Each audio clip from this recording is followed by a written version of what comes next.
good morning, good afternoon, and good evening, wherever you are.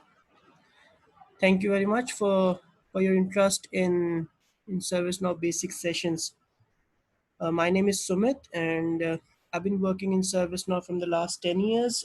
Been in IT industry for more than that, and we'll be having 6 to 8 sessions of 35 to 40 minutes each on weekends only. I'll try to keep them basic. I'll try to use common man's language. I'll stay away from technical terms because we have got a good mix of a very wide range of audience here. People from IT background, non-IT background, students, uh, people who already are working on ServiceNow in some capacity, and people who are using tools other than ServiceNow for the same purpose, like Remedy, etc. So stay with me. I'll try to I'll try to cover from the very beginning, and I'll try to make sure everyone gets to understand the platform. So first of all,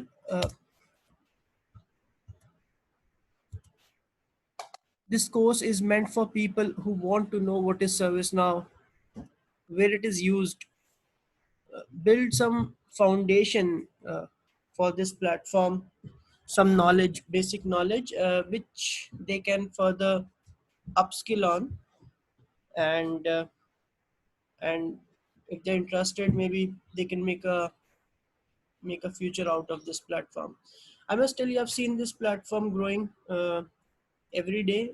They started back in, I believe, 2008, if I'm not wrong, and they've been continuously growing since then, from a very small company to a big multinational.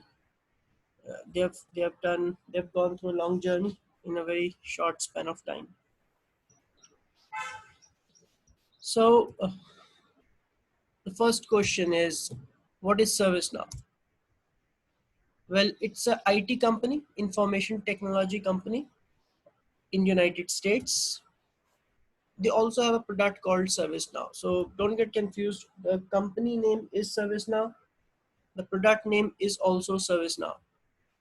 To avoid this confusion, they have now started calling this platform as just Now platform, not ServiceNow, but Now platform. So the company is ServiceNow, but the platform is Now platform. Okay, and this product actually helps service providers manage their services.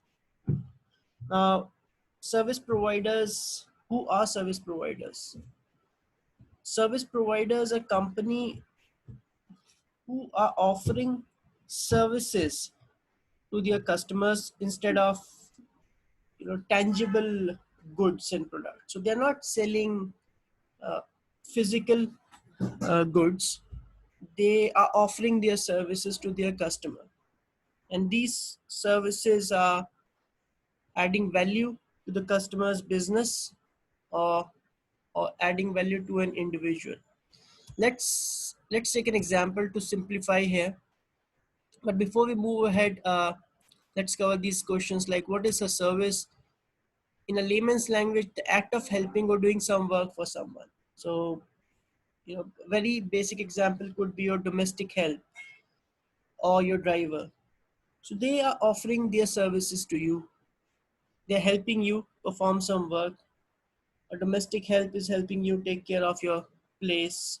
Driver is helping you reach your office. So they are offering their services to you. And why do we really need to manage a service? Because service is, as I said, is a very uh, is not tangible. It's an abstract uh, product. So what should we do to ensure we don't the quality of service is not degraded? Every time it is offered at the same level of quality at which it was offered the very first time. Maybe a little better than before. So services are supposed to be, improving. We expect more from the service as we go by and we keep using them. And any commitments that have been made by the service provider for that service, they should meet it every time. And of course, quality, as I mentioned. So time and quality are the keywords here. So services needs to be managed. We need to monitor the quality of the service and the timely delivery of the service. Providers, the service providers will make some commitments around these two factors, and they have to meet those parameters every time they offer their service, or every time a user render their service or use their service. So that's why we need to manage the services. So don't spend too much time trying to really, read between the lines, or understand these things. But in general, when I say service, everyone should be able to understand we are talking about someone providing, or rather doing some work for someone else. How do we manage a service? Platform like ServiceNow are used to manage a service. So ServiceNow is a tool for service providers to manage their service, if you like. Now let's take an example to understand this better. I call it a telecom story. It's a it's a this is a service which is used vastly by most of us. So we all have you know telephone connections, we have mobile connections, and we, different service providers have offered their services here, like Vodafone, Airtel, Idea. So we have got different service providers, but first we have got customers like us. We want some services. We want uh, services like voice. We want services like text. We want data these days as well. So these are the services that a customer wants, and then there's a service provider who is providing these services, and they have some supporting infrastructure to provide this service. So if they have to provide a service, there have to be some setup. In this case, we have got mobile towers, we have got databases, we have got servers, we have got network. So all software and hardware and network infrastructure is owned by vendor, and the vendor is using the infrastructure to provide us the services we have subscribed for. Additionally, they have people as a part of their whole setup, the human resource, people who are there in on the service desk or call centers, whatever you like.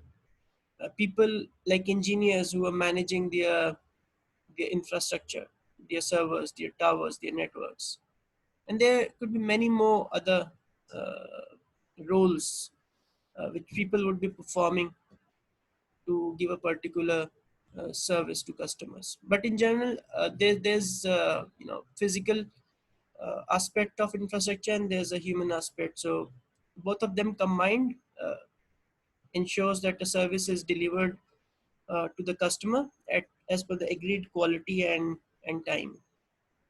So everything goes fine in this whole system till there's an outage, till the point a customer realizes they're not able to use a particular service they asked for, and that's where the customer satisfaction goes down. Now what we do in our case, when, say for example, I'm using my mobile services and my data has stopped working, what will I do? I will contact the service desk or the call center, and I can contact them through various modes based on what my service provider has offered.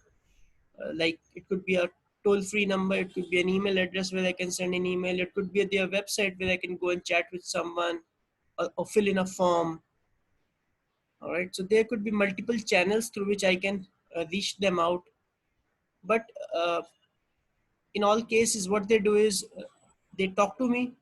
They ask me to follow predefined set of steps, uh, or basic things they want me to do, to see if that solves my problem. And if it doesn't, they log a ticket for me and give me some number. That's usually what they do. So they are actually recording all my information somewhere. They're writing it somewhere. They're generating a ticket number and giving it to me. So systems where these things are stored, and people like service desk or call centers use these systems are called ITSM services. So IT service management services like ServiceNow. So they are probably using ServiceNow where they are putting in all my information, and the system is generating a number, a unique ticket number, and that's what they are giving to their customers. So once the ticket is logged, obviously it goes to people who can solve it. So engineers or somebody else who's in field who can solve the problem are assigned this ticket. So in system we have ticket, we have user records. So the service desk, since they're not able to resolve it in first place, they assign it to someone who can. And those people, they take action, they go physically and fix the problem on the infrastructure. And if it's not infrastructure, maybe they virtually do some troubleshooting. But the whole attempt is to solve my problem as soon as possible. uh, so whatever they do, they fix my problem. And once my problem is fixed, the customer satisfaction level goes up. All right, so the whole intent here is to have a system in place where we can record the complaints, system where people can see who is doing what, and when the problem was reported, by when we should be fixing it. uh, this system also sends out email automatically to customers as a ticket progress in its life cycle. So they are center of record. So that one system of record, as they say, where you have the ticket number, where you have customer details, where you've got engineer details and everyone. So these system of record helps us not just to track issues, but also generate reports which will help us improve our services. We can see if there were any gaps in the way we handled a particular ticket. We can see the trend of tickets. We can see if we're generally seeing a problem against a particular infrastructure or device, etc., or software. So they do a lot more than just recording your problems and solving them. So that's why they are they are becoming very popular these days. So people have moved from Excels to such systems which are way more smarter than just writing it somewhere in Excel. All right. Additionally, these customers, they just don't complain about something when it goes wrong. They can also come back and say, okay, I want this additional services. So for example, if I'm using 4G and my data limit is 10 GB, maybe I'll reach out to the contact center or service desk or customer care, whatever you want to call them. I'll reach out to them and tell them, I need 10 GB additional going forward. So here I'm requesting something. I'm not saying, there's a problem. I'm actually requesting something, an additional service. Maybe someone will say, I want more data. Someone will say, I want a 4G sim. Someone will say, maybe can you activate a roaming. So all these things which we are requesting for the first time, these are not complaints, these are requests. So a complaint is when something, a service which you enrolled for, you're using it, and then it stops working, or the quality, even if the quality degrades, that's also a problem, or a complaint. In technical terms, in ServiceNow, complaints and issues, they're called incidents. INCIDENTS, incidents. And the requests are called request. So there can be two things, incident and request. So it's important to understand the difference. Incident is when something is broken, some service you're using doesn't work the way you expect it to, it's completely broken, or maybe the quality is degraded. And request is when you are asking for an additional service, something you never use but you want to use it. Like examples, additional data, 4G SIM, activation of roaming, etc. So even when the request is placed, it goes to the customer service. They ensure the request is fulfilled on time as per quality, and that's it. That's make a customer happy. So the intent is to have a good quality of service, keep improving that over time, and ensure those are delivered as per the agreed timelines. So as we discussed, these service providers use ITSM, IT service management tools like ServiceNow to perform all this, because these tools help them record these complaints, record these requests, progress them in its life cycle, assign it to support staff, engineers, fulfillment staff, field service staff, and get them done as per the agreed quality and time, and then report on them, communicate using these tools via emails, SMS, etc.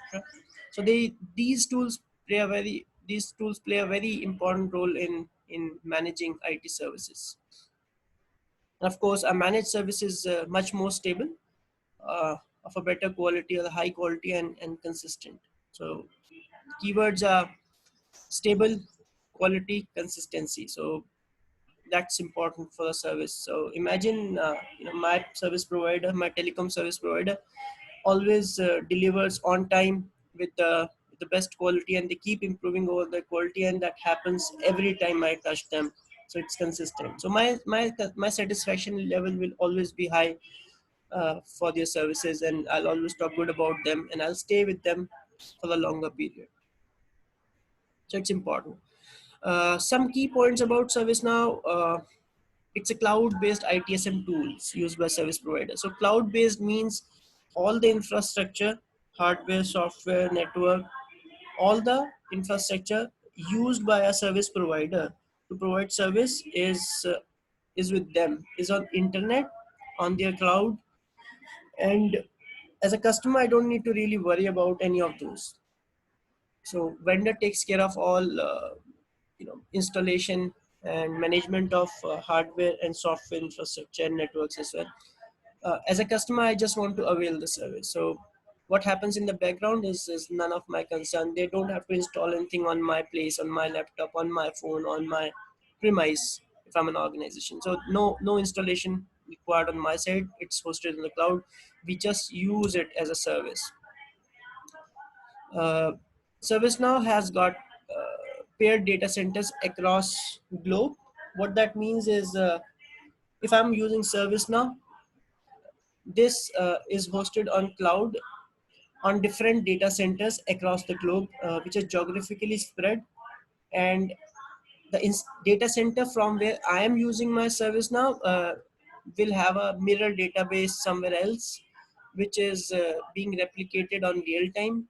So in case there's something wrong with my primary data center, the primary infrastructure where my service now is hosted, the system automatically fails over to the secondary data center, which means in effect I'll not even realize that something has gone wrong, and the service quality will not degrade, and there will be no service outage as such. So to add resilience to this, to make sure the services are maintained, they have this kind of a setup which is called Advanced High Availability, AHA in short. So it's very important that you have resilience in your system. If you know if it goes down, it should be able to recover, yeah, as soon as possible. So as I mentioned, ServiceNow is offered as a service, so it's a software as a service based service, and all infrastructure is managed by the vendor, who's ServiceNow. So SaaS is the term here. How do they charge users, or how do they charge a customer is license based. So there are different types of users in ServiceNow. There could be a user who's just interested in requesting things and logging complaints. So if Airtel has got ServiceNow implemented on their side, I'll be the one of the users who would like to log into their website and request something or log a complaint. So I'm an end user. So ServiceNow doesn't really charge for the end users, and majority of the users in system are end users. So ServiceNow doesn't charge for that. That's a good part. But anybody who's on the vendor side, so any engineer or service desk staff or their managers, whoever is using ServiceNow, and they have, of course, more privileges on the system than an end user. Uh, those users are charged. They are called fulfillers because they have more access to the system. They see more area of the system. They have more functionalities than just logging complaints and requests. They are trying to solve my problems. They're trying to resolve my problems. They're trying to fulfill my request and so on. So such users on the vendor side, the vendor in case Airtel. So ServiceNow charges such user. So per user, there's a license fee which they charge on an annual basis, and this is very much specific. I mean, I'm trying to just give you a very high level idea of this, but it largely depends upon the kind of contract you have with ServiceNow when you procure their system. So ServiceNow, when you use ServiceNow, it said that you're using an instance of ServiceNow. So if I'm saying, my instance of ServiceNow, that means the ServiceNow platform which I'm using. There's a specific URL which I'm using to access that, and that is called an instance of ServiceNow. A good part is they also offer personal development instances called PDIs to people who would like to practice and learn the platform like us. So we can go to their website, register, and they'll give us one personal development instance. Unique URL will be assigned to me with admin credentials, administrator credentials, and I can just log in and do whatever I like. It's very much specific to me. Nobody else is using it, so I can do all my experiments there, my tutorials, my learning stuff there. So they do offer PDIs. That's a good thing. Resources. Where can you go to get your PDI? You can go to developer.servicenow.com.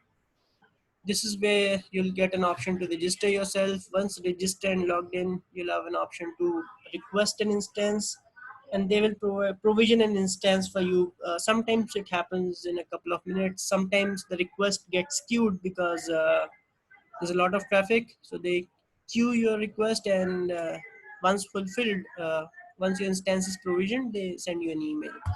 So you should always go and register on this portal, developer.servicenow.com, and get your free instance. There's a lot of other content also, like courses, tutorials, and other things on this website. So it's a very important site, I must say. So take a note of this, developer.servicenow.com. Reading material is available on website called docs.servicenow.com. So this is like a bible for ServiceNow, where they have got all the documentation which is important for anyone to know what is happening inside ServiceNow platform. They want to learn anything. So yeah, that's under docs, and some important YouTube channels which you can subscribe to, like ServiceNow support, ServiceNow community, ServiceNow dev program. These are important channels. They provide a variety of videos uh, on them. You can watch them. They're very useful. I found them useful on some of them, like I think ServiceNow Now community and ServiceNow support. They do live streaming also on Tuesdays and Thursdays. You can subscribe, go check out, watch these videos. They're small videos, but they're very, very useful. All right. So demo. We'll be covering demo in the next session, but stay with me. We'll from the next session onwards, we'll jump into more of practical knowledge. So first I wanted to set up some context, give everyone some background to the platform, so that when we start using it, they have some sort of understanding of it. So that's why I use this first session to give you some theoretical knowledge about ServiceNow. All right, guys. With that, I will close this session for today. Hope you will find it useful, and yeah, we'll keep running the show. We'll, uh, we'll we'll keep having these sessions. As I said, there'll be 6 to 8 sessions. So stay with me, and I hope by the end of this series you'll have some foundation knowledge of ServiceNow which you can build upon and learn the platform even more. With that, thank you very much everyone for joining this session, and have a nice rest of your day.